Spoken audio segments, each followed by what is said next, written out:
This one new DEX is leading an entire ecosystem and is up over 50% this week. Did XRP just take the lead in real-world assets? And Morgan Stanley says the bull market is just getting started. This is your Altcoin Buzz News.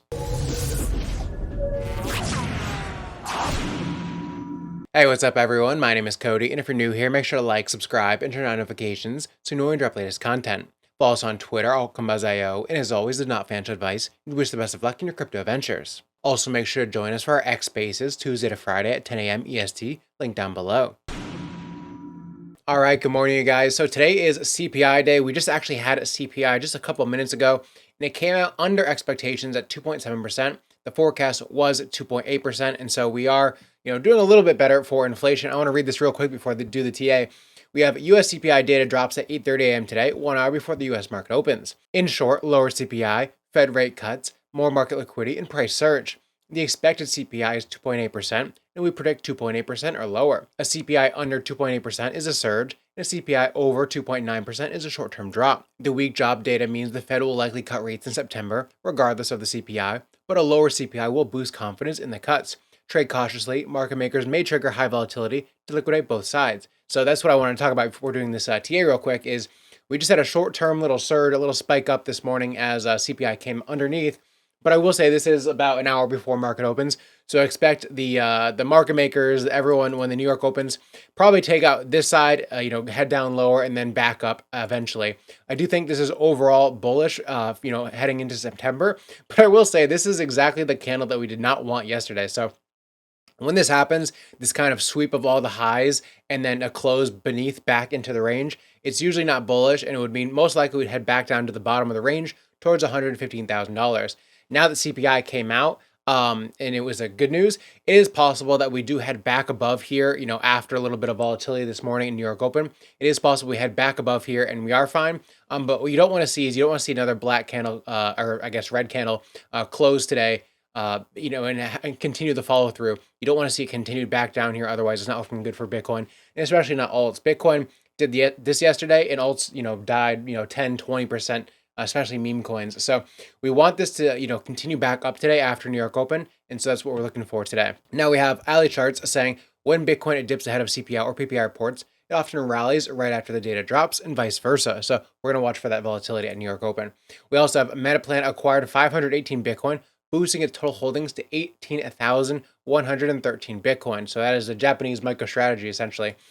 We also have President Trump's 90-day tariff has been delayed. So they just delayed another 90 days, which is very bullish, in the short term at least. And then we have Eisenhower saying a new bull market memo and what keeps it alive longer. Morgan Stanley's Mike Wilson just called it. The 3-year rolling recession ended in April with tariffs as the final flush. So he said this. It gets back to our overall thesis, Matt, which is that, we believe we've been in sort of a 3-year rolling recession, and that the end of that recession ended in April with the tariffs. That was the final capitulation. So we think that's a new bull market, right? We think the bear market ended in basically April. It was a pretty nasty one. There were several, along the way, and that was the final flush.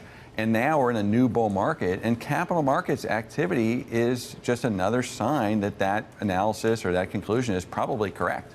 A new bull market. That seems like a pretty big statement. And what does that imply of what the road ahead looks like? I mean, you think about now through the end of the year, we've heard a lot of folks say that, okay, maybe we get a dip. Maybe we ultimately finish 2025 higher from these current levels, but expecting some volatility on that path. Yeah, but that's different. Volatility in a bull market or bear market is normal. I mean, you want to see some consolidation. I'll go back to 2020, that's probably when we were probably the most out of consensus bullish as we are today, like on earnings. So in the spring of 2020, we were very bullish out of consensus because of our earnings work, and our work's telling us the same thing. In 2020, it was a straight line up, right? Didn't really let anybody in until September, and then we had a consolidation for about 6 or 8 weeks where we had 8-10% drawdowns and we went sideways. But if you look at the chart, it's not even perceptible, okay?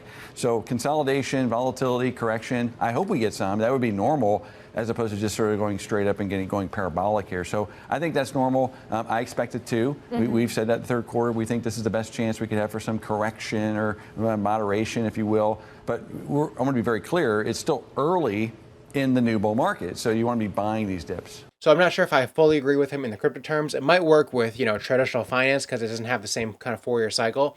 It would be very nice though if we did kind of have this, a decreasing of the 4-year cycle where we always have to drop like that. It'd be nice if we can kind of just continue the momentum of Bitcoin throughout. Even if we get some kind of drop in 2026, it'd be nice if it wasn't an 80% drop like it was in the previous halvings. And then most recently, we have Monero, and Slow Miss founder said the 51% attack on Monero by the Quebec mining pool appears successful. Quebec now controls most of the network's hash rate, with a major chain reorg detected. Now we also have Charles saying Monero appears to be in the midst of a successful 51% hack. The privacy-focused blockchain launched in 2014 and long targeted by governments and 3-letter agencies is already banned from most major centralized exchanges. The Quebec mining pool has been amassing hash rate for months and now controls a majority of the network. A major chain reorganization was detected this morning. With its current dominance, Quebec can rewrite the blockchain, enable double spending, and censor any transaction. Sustaining this attack is estimated to cost $75 million per day, while potentially lucrative. It threatens to destroy confidence in the network almost overnight. Other miners are left with no incentive to continue, as Quebec cannot orphan any other competing blocks, effectively becoming the sole miner. In effect, a $300 million market cap chain is taken over by a $6 billion one. Monero's options for recovery are limited, and a full takeover is now possible and even likely. So far, XMR has dropped only 13%. So that is not very good for XMR. We can see here, if we head down to XMR, this is the chart so far. I'm surprised it's actually not even lower. But it's not looking great right here. So I wouldn't be hopping into this. It is kind of at this level of support here, but with this whole, this is a fundamental thing. This isn't a TA thing. So you definitely want to be avoiding Monero. Hopefully this gets settled soon, but it has been long under attack by everyone as this privacy-focused blockchain. So that is not very good for Monero, unfortunately. And then moving on, we have Ali Chart saying 900 million XRP scooped up by whales in the last 48 hours. We also have the SEC chair Paul Atkins says the closure of the SEC versus Ripple case creates the opportunity to shift energy from courtroom to policy drafting table, and builds a clear regulatory framework that fosters innovation while protecting investors. And we also have Good Morning Crypto saying 32% increase in rolled assets on the XRP ledger in just 30 days. Clarity will accelerate this rapidly now that we have the SEC clarity. We can see here XRP ledger 32% increase in the last 30 days in terms of RWAs and total value locked on their chain. So very bullish things for XRP.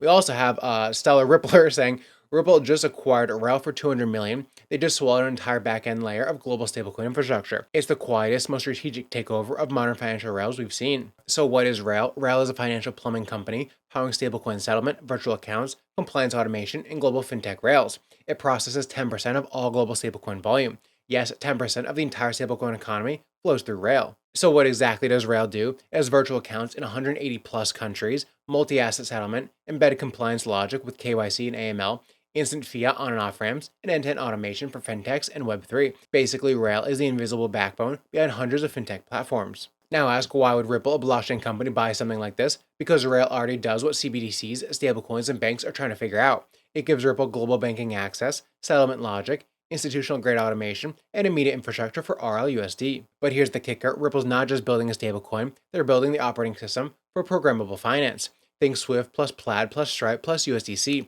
all fused together and settled via XRP and RLUSD. And with REL, it's already live. So that is XRP's recent, Ripple's recent acquisition of REL. Now XRP looks very good here. I actually really like this. We'll have to see what happens at New York Open again. But I mean, this is a beautiful level reclaim here. We've come up here to this level of resistance. We've then come back down, and now we're probably going to head back above this level again around $3.30. So this is a great area to take a trade potentially if you are looking to get into XRP. I really like this. If this can hold at New York Open, I will say that is the caveat.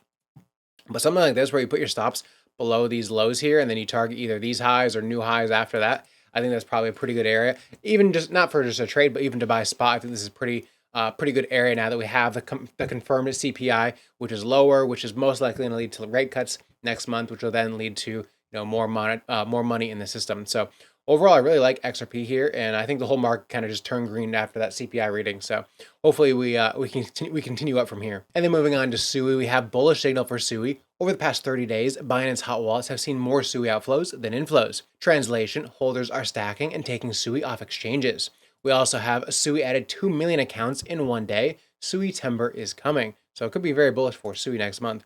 We also have SUI Flips Base and BNB chain and active addresses. And at the same time, 17.6 million moved into SUI from ETH and Sol last week. The breakdown is 9.2 from ETH and 7.1 from Sol. This isn't random wallet churn, it's target capital rotation. When liquidity moves from established layer 1s into an emerging chain, it's usually because there's a stronger short-term narrative or people believe in the long-term vision and upside. Early movers are positioning ahead of the broader shift, and flows this side can tilt order books. And the fact that they're coming from two different major chains is a signal of cross-ecosystem conviction. Capital moves faster than narratives, and right now, the capital is choosing SUI Network. And we also have Stephen McIntosh sharing the SUI Treasury update. MCVT, the sole publicly traded SUI Treasury, with official SUI Foundation backing, now holds 81.8 million SUI tokens, worth $316 million. Now, SUI is also looking really good, and it's at this level that we wanted to come down and touch. So this is a great area to get into SUI as well if this wants to hold. I really like this as kind of a, if we can get a little bit lower, maybe on New York Open, we come down a little bit. But if we can get a little bit lower down here and then we trade back towards these highs, then I think we're actually probably breaking new highs because we've tested this level multiple times. So I think this time when we do break above here, we are going back towards these highs. So this is a really nice looking trade. You can even put a little bit lower, 4 to 5R. If we can get a little bit lower on SUI, I really like this as an entry for later today. And SUI is just looking really good. Everything's kind of looking really good right now. Altcoins are up from the April lows, but mostly non-trending.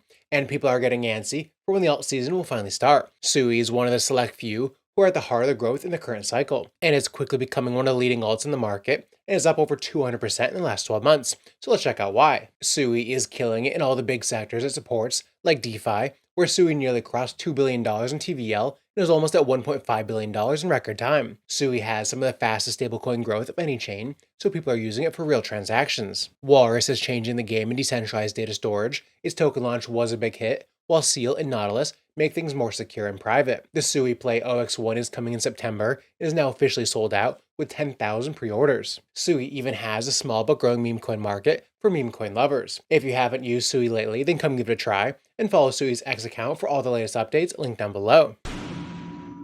And then lastly for today, we have the DEX that's been taking over, and that is Aerodrome. So Aerodrome and Coinbase, every asset, every pool, every launch on Base, now available to over 100 million Coinbase users. Starting today, if it's on Aerodrome, it's on Coinbase. So basically the integration is that on Coinbase, people are going to be able to use the DEX, which is built in through Aerodrome. And so now, not just the centralized exchange traded coins that you can get on Coinbase, you can also get all these DEX ones through Coinbase as well. So if it's launching on Base, which is huge decentralized platform, you can now get it on Coinbase as well, which is very bullish. Now, Aerodrome says $250 billion in volume. Aerodrome just surpassed $250 billion in all-time volume, growing 5 times faster this year compared to 2024. And this is all before Aerodrome went live to millions of users on Coinbase. Buckle up. And in case you missed it, DEX trading on Base is up 46.2% week over week, led by Aerodrome, Uniswap, and PancakeSwap. Stay bullish. We also have Kyron saying, been trying to warn everyone about Aerodrome for months, up 58% this week alone. Glad to see Aerodrome finally getting some of the recognition they deserve as Base's liquidity hub. With Base being the official EVM layer 2 of Coinbase, you can bet this growth is only just beginning. And when all that liquidity comes to Base, there's one place where we can capture it, and that's right on Aerodrome Finance. So this is Aerodrome's latest pump back into this level of resistance. I would have liked to see it come down here to get an entry, but I don't know if we're going to get that. It's pretty bullish. And after the CPI, it looks like we're kind of pumping up again. What you could look for is just a little bit more consolidation here. And if you can then get consolidation here, you can put your stops below something like this, where you could then, have this, put your stops below whatever this low is here, and then target new highs, as it will probably most likely blast through this level of resistance when it goes for the second time. I imagine we're probably coming back up here again, especially now with this, Base integration. I imagine probably something like that will happen. So if you can get any kind of consolidation here around New York Open, that is probably a pretty good area to enter. Something like this for Aerodrome would look good to me, because I don't know if we're going to get this, even though this is my ideal target. I'm not sure if we're going to come all the way back down here unless some bad news comes out today, but things look pretty bullish right now to me. So this looks like a good area to accumulate Aerodrome. And that is the video for today, guys. We are hopefully bullish again after this candle yesterday, which is exactly what I did not want to happen. Hopefully this gets reversed pretty quickly today. And hopefully this was just kind of, fears of CPI and selling off yesterday that caused this candle. And hopefully we can get back above this level, because we haven't closed a daily candle above $120,000. And when we do, we are heading, I think, back towards the mid 120s to 130s pretty quickly once we close back above here. So I think we have very bullish times ahead, especially going into September with some rate cuts. Very bullish things for crypto. And that is the video for today, guys. Hope you enjoyed, and I'll see you tomorrow.